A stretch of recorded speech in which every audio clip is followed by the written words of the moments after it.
This feels like a good way to talk about All of Us Strangers, which stars Andrew Scott as a screenwriter who is writing about his dead parents, so he goes back to his childhood home, and lo and behold, there are his dead parents. So yes, there's a whole interaction with the supernatural, sort of, but it's done so whimsically and like softly and quietly. You almost kind of forgive it for being a little bit of a cliche. So yeah, he visits his childhood home, he sees his dead parents, he has an entire interaction with that. Spoiler alert, poor Pascal's character is also dead, so that's another dead interaction. He finds closure in his own way, at his own time, and you know, it's beautiful and tragic all at once. I'm a writer-director, and this week I was under the gun. I had a deadline to come up with another draft of my feature script, and that was really hard because in a week I felt like not only had I had to cough up 90 whole pages, I felt like I had to invent ways to forgive characters in this script that I haven't found a way to forgive them in real life. And one of those characters is me. So that has been really hard. So in the case of our protagonist, he had to learn to put away and forgive his parents for all the damage that they have done to him, while also reconciling all the love that he had for them. Because, you know, if you don't love someone, you don't grieve them. And as a fellow writer and as an audience member, I felt that on a very deep level. I've loved Andrew Scott since he was Moriarty to Cumberbatch's Sherlock, so to see him grow over the years and have him really have his first proper lead role was thrilling for me. He brought so much nuance, depth, vulnerability. This movie fucking destroyed me. This movie destroyed me. I left the theaters feeling extremely empty, and I got home and I just had to sit down and had an ugly cry. It just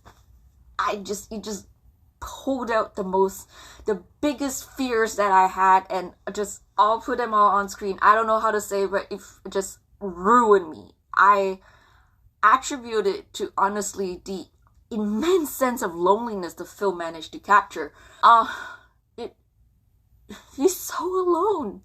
The person he loves is dead. His parents are dead. Everything. He's just so alone in this movie. Desperately, heart-numbingly alone. Oh. The film also does such a great job of using score and lighting to make this loneliness almost palatable. But really what it did was just to make it all the worse. This film also does a really good job of using sound design and cinematography, namely, to distract you from that feeling of loneliness, or at least the depth of it. Because it's such a great backdrop. It makes the loneliness almost palatable. But it also means as soon as the film goes to black at the end, you are left there in your seat, alone, and just feeling this exactly the weight and depth of the loneliness in this entire film come crushing down on you. It just reminds you that you are so alone. You are alone. You will always be alone. People are gonna come and go, and you'll still be alone, and you will die the way you were born, which is alone. Have I mentioned that I have a very big sense of being worried? Have I mentioned that I have a deep fear of being alone? Like, this film is bringing out all my anxious attachments and making my worst fears come true and confirming it in a very beautiful way, but still, I'm not okay. Have I mentioned that I'm not okay? Have I mentioned that this film has destroyed me and I'm not okay?